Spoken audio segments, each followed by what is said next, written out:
My friends, have you laughed today? Remember, I told you you got to laugh at least a few minutes every day. So I hope you did. And if not, let me just tell you a little story, right? So there was a gentleman. He was very fond of eating and had the effect on him and his weight, as you would imagine, like it is having on me too. But he was really rather, let's say it, he was fat, okay, very fat. And he was sleeping with his wife in bed, and his wife gently woke him up from his snoring reverie and asked him, she says, honey, would you rather that I die slowly choking and choking and then slowly suffocating to death, or would you rather that I just go in a blink? And he said, what kind of a question is this, darling? Why are you asking? She said, no, no, just tell me, please, just tell me. So he says, no, I'd rather that you had a quick death and you didn't suffer. So she said, in that case, put your other leg on top of me too. So, I mean, you know, so I'm telling you the story. One, I hope you find that funny, but otherwise, it's what the government is doing to us. It's just I want them to put the other leg on us and just kill us, because the latest one now is that don't go to the grocery store, right?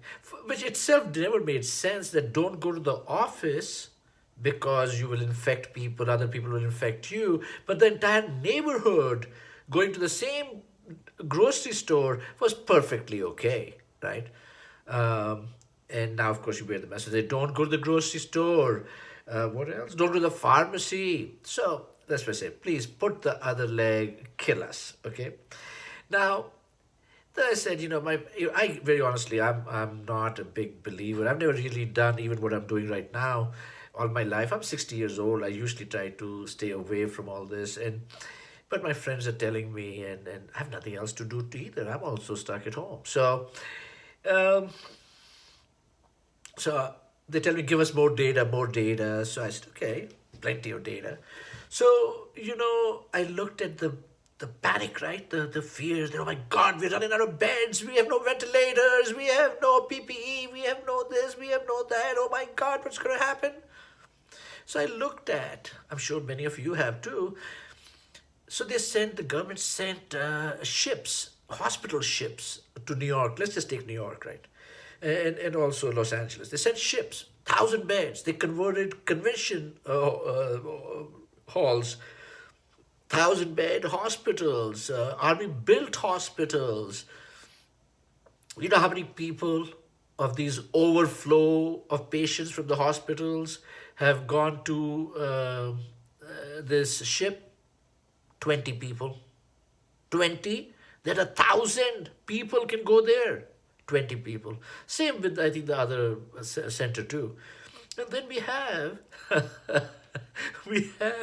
the mayor of Los Angeles, who lives in a state of, I think, 38 million people with 238 deaths. Not 238,000 or 2,000, 238 deaths, telling people, his just the city of Los Angeles, that listen, if you see people breaking this stay-at-home order, which is really a curfew, please call us up.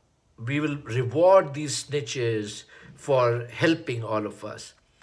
Let me tell you, I heard that as a kid, that's what Soviet Union used to do. Would ask children, "Oh, did your parents listen to the Voice of America last night?" And I don't know whether it was propaganda, true, not true, but I'm just telling you that's what it brought back to me. Something from when I was 10 years old, and I think we should laugh, right? But I also think we should start paying attention to what are these guys up to. Um, and they say things like, now they're saying, I heard today, they said the governor of New Jersey said that, now we have surpassed the 9/11 deaths. It's like, oh, wow, really? New Jersey? First name, so I looked it up. Well, they only had 900 deaths. Only, okay, so 900 deaths. 9/11 had like 3,500 deaths. So how is the same? Oh, they meant people who lived in New Jersey who also worked in the 9/11, towers. So my point is, these people are just playing with stupid numbers and stupid statements just to catch our attention. And it's being repeated by the Vice President of the United States. Okay, it's not just some stupid reporter. By the way, my wife tells me not to talk like this, but I can't help it. I'm a very passionate Punjabi person from India, and I find these type of people irritating. I found people like this irritating to me in corporations. But anyway, so besides the point, so I'll try not to abuse them. But my point is, these guys are all of. By the way, again, I'll repeat again. I've told you this 10 days ago. Now that other people are saying it. In Italy, the people who died. Now, the health minister of Italy is saying that only 1 or 2% of the people who died only of coronavirus. Average age of people dying 75.9 years. So these people, let's say we have 10,000 people dead in America, all of them died of coronavirus. Huh? I think we should, if you want something to do, I would say write to your congressman and ask him, hey, can you please release data to us as to what is the comorbidity, meaning, who died of what? Just tell us. So at least we can panic in a nice way to go, oh my God, there's coming. And the last thing I'll tell you that H1N1, the swine flu, you know how many people died worldwide? They estimate 450,000 people died worldwide. You know how many people died in the United States of that? 15,000 people died. It was 2009. So we are behaving like this has never happened. Even this H1N1, I was telling you earlier, the same genius in the UK who was telling us millions of people will die, he said back that to them too. So what did they do? The European Union went out and bought $1 billion of medicine because they thought they were going to have millions of deaths. Well, those medicines rotted in the warehouse. And how many people die in the UK of the 250,000 he was estimating in the UK itself? 25,000 people died. But problem is that now Boris Johnson is in the ICU. So it seems like, oh, see, we told you. Well, what do the two things have to do in common? Okay, Boris Johnson is just a human being. Of course he can get infected. But does that mean that your stupid estimates are correct about everybody? But you know what? Just like I said, it's laughable. But all I'm saying is, but let's start thinking too. Because I have a feeling that I've seen this in corporations too. It's not just the government sector. They usually double down. The more they're wrong, the more they double up. So, but we have to be watchful. We can laugh. We can be calm. But let's keep an eye on them.